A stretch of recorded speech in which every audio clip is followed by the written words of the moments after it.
तो आज की मूवी की शुरुआत होती है एक ऐसे आदमी को दिखाते हुए जिनका नाम है कैप्टन मार्विक। ये एक एक्सपीरियंस पायलट है और इसलिए 20 साल कर साखू सार चुके हैं और इसके लिए एयर फोर्स में सारे लोग इनको जानते हैं और इनकी तारीफ करते हैं। और ऐसा इसलिए क्योंकि आज तक इनको जो भी मिशन असाइन हुआ है उन्होंने बड़ी बहादुरी से पूरा किया है।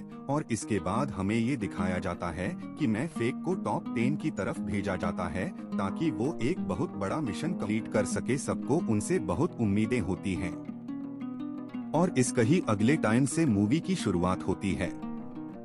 अब जैसे ही मैं वहां पर पहुंच गए, टॉप 10 में अंतर होते हैं कि वहां पर कुछ भी नहीं बदला। उनके पिक्चर्स वैसे ही वहां पर लगी हुई है और लोग आज भी उन्हें उसी तरह से जानते हैं। अब जो उनका यहाँ पर कुल एक हुआ करता था वो भी अब एक सुपीरियर पायलट है। ये देखकर खुश होते हैं। अब मेरे को अभी यहाँ पे खुद भी कुछ नहीं पता था कि ये टॉप मिशन क्या होने वाला है। तो अब वो यहाँ पर टॉप गन के इंचार्ज के पास जाते हैं ये पूछने के लिए कि मिशन कैसा है और मुझे इसमें क्या क्या कुछ करना होगा।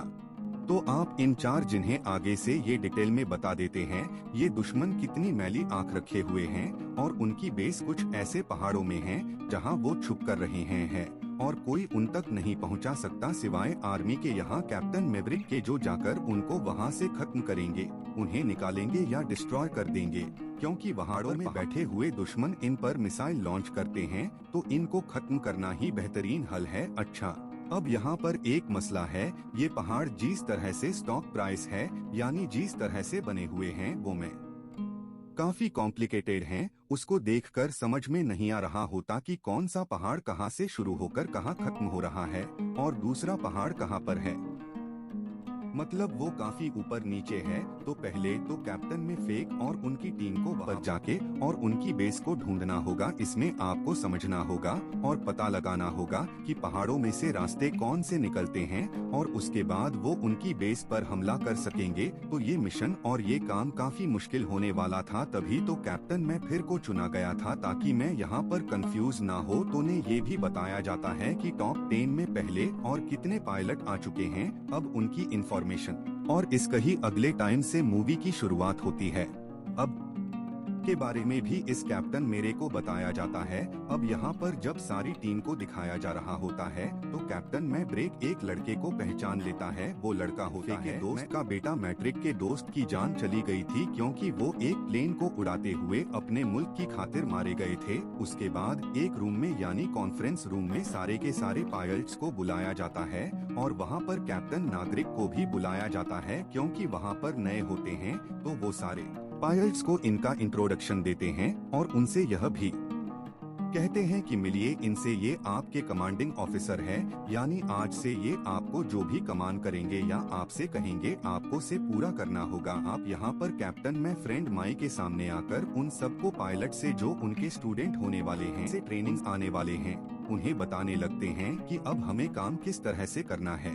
लेकिन तभी कैप्टन मार्वेल की नजर पड़ती है उस बुक के ऊपर जो सारे कैप्टन उसने और पायलट्स ने पकड़ी हुई है। उसमें सारे रूल्स थे, ट्रेनिंग थे कि किस तरह से काम करना है। लेकिन ये देखकर कैप्टन मैट्रिक को उस आ जाता है और उनसे कहते हैं कि इस बुक को फेंक दो और खुद भी उसको फेंकते हुए कहते हैं कि आज से जो मैं कहूँगा होगा। मैं इनबॉक्स को फॉलो नहीं करता।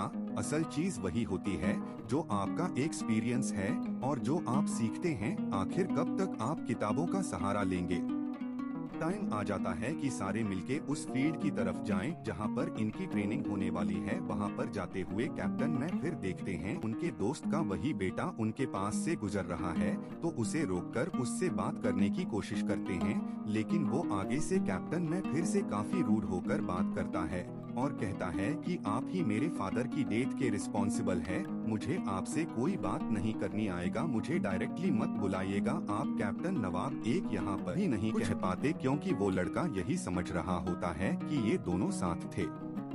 तो मेरे पाप की मौत की जिम्मेदारी भी कैप्टन मैट्रिक की ही होगी। यहाँ पर मौजूद सारे पाइल्स की बात नोट कर लेते हैं कि कैप्टन मैंने जब उस लड़के को बुलाया था तो आगे उनको इग्नोर कर रहा था, तो ऐसे भी क्या बात हो सकती है, क्योंकि उनमें से कोई भी नहीं जानता था अंदर से इंटरलिंक है, यानी वो लड़का कैप्टन मैट्रिक के दोस्त का बेटा है। अब ये सारे पायलट्स अपने अपने प्लेन्स में उस जगह पर इकट्ठे हो जाते हैं पर इनकी ट्रेनिंग होनी है और इस ट्रेनिंग को कहा जाता है top right now like max plane laptop fight.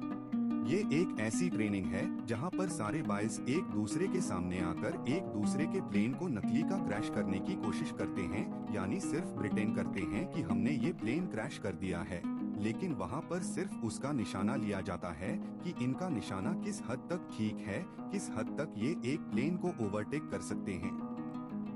क्योंकि प्लेन के लॉन्च सिस्टम में अभी कोई मिसाइल या कोई ऐसी गोल इंस्टॉल नहीं की गई होती है जिसे लेकर प्लेन क्रैश हो, तो ये यानी बेफिक्र होकर एक दूसरे के साथ ये फाइट कर सकते हैं और इनकी अपनी ट्रेनिंग के लिए और एमिंग प्रैक्टिस के लिए होता है। अब यहाँ पर कैप्टन मैरिज यानी कि को वार्निंग ऑफिसर और बाकी सारे बॉयज ने ये डिसाइड इनमें एक ऐसी फाइट होगी जहाँ पर सारे के सारे फाइल्स एक तरफ और कैप्टन मैट्रिक के लिए एक तरफा सारे पहले साल के कैप्टन मार्विक पर अटैक करने की कोशिश करेंगे। अगर कैप्टन अभिजीत के तो बहुत अच्छी बात है, पर उसके बदले में बाकी सारे बॉयज को 200 बीच पुशअप लगानी पड़ेगी, यानी हर बंदे को 200 बार पुशअप्स लगाने होंगे। और अगर पायलट जीत गए तो मंडे को यानी कैप्टन मेरे को वो करना होगा जो सारे पायलट साइड करेंगे। तो अब ये फाइट काफी ज्यादा एक्साइटिंग होने वाली थी। वो टाइम आ जाता है इनके दाम यानी 5 शुरू होती है। कैप्टन अमरिंदर अपने पेन को घुमाते हुए बाकी सारे पायल्स की ट्रेन के सामने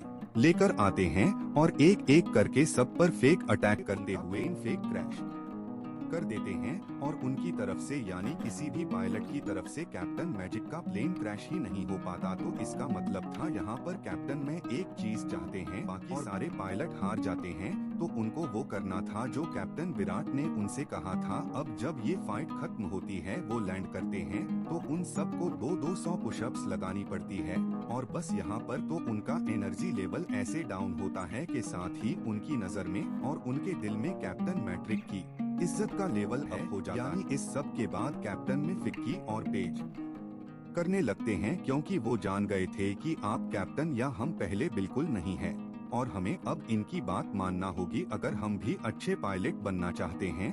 बस यहाँ पे आपकी जिंदगी सॉल्व हो जाती है और अच्छाई के लिए बढ़ती है जब आप सोचते हैं कि हमें सीखने से और भी अच्छा करने का मौका मिलेगा और हम खुद को इम्प्रूव कर सकेंगे। अब उधर जो पहले सारे पायलट को नहीं पता था कि उस लड़के का जो उसके फादर कैप्टन मैवरिक के दोस्त थे, आखिर क्या रिश्ता है कैप्टन मैवरिक से, तो आज उनको ये बात पता चल जाती है। कैप्टन मैवरिक से उस लड़के के फादर की डेथ हुई थी, लेकिन बात असल में ये नहीं थी जो फैक्ट है मैं आपको बताती हूँ। इन फैक्ट नाविक उस प्लेन में को पायलट थे अपने दोस्त के। जब वो प्लेन क्रैश हुआ कैप्टन मैवरिक की तो जान बच गई, लेकिन उनके उस दोस्त की जान चली गई थी। इसलिए उसका बेटा ये समझने लग गया कि इन्होंने कैप्टन मैजिक ने अपनी जान तो बचा ली, लेकिन मेरे बाप ने अपनी जान कुर्बान कर दी और इन्होंने मेरे पापा को बचाने की कोशिश भी नहीं की है।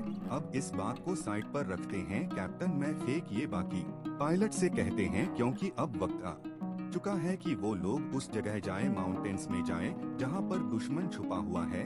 अब उनको समझाने लगते हैं कि कैसे वहां पर जाना है, कैसे ढूंढने हैं और अटैक कैसे करना है। पर अभी वहां जाने के लिए इनकी ट्रेनिंग अभी इतनी स्ट्रांग नहीं है, तो उन्हें कुछ दिन और ट्रेनिंग करना होगी। तो इसके लिए ये लोग दोबारा से उस फील्ड में चाहते हैं और उसी तरह से डॉग फाइटिंग करने लग जाते हैं। और फिर इनकी कॉन्स्टेंटली क्लासेस होती रहती हैं, जिसमें कैप्टन मैं बेकन को नए तरीकों से ट्रेन करते रहते हैं। आप एक दिन क्लास में बैठे हुए काफी बुरी चीज होती है, क्योंकि अब बाकी सारे पायल्स को यानी क्लासमेट को पता चल चुका था कि वो लड़का यानी कैप्टन मैट्रिक के दोस्त का बेटा क्या सोचता है और क्या कहता है। तो सारे उसको तंग करने लग जाते हैं कि हाँ तुम्हारे बाप रहे कैप्टन मेवे की वजह से हुई है। लेकिन कैप्टन मैवरिक तो इतने अच्छे हैं और उसको काफी अजीब बातें करने लग जाते हैं, जिसकी वजह से उस लड़के की बाकी पायलट और उस पायलट के साथ जिसने ऐसा कहा होता है बहस होने लगती है। अब मैं भी वहां आकर काफी गुस्सा होते हैं और उनसे कहते हैं कि क्या तुम लोग हर टाइम लड़ते रहते हो, क्या तुम लोग एक स्ट्रांग टीम बन सकते हो? जब हर टाइम एक दूसरे से लड़ते रहोगे, एक टीम बनने के लिए यूनिटी चाहिए होती है, जो कि तुम लोगों में नहीं है। और मुझे नहीं लगता कि तुम लोग इस मशीन के लिए मेरे साथ काम करने के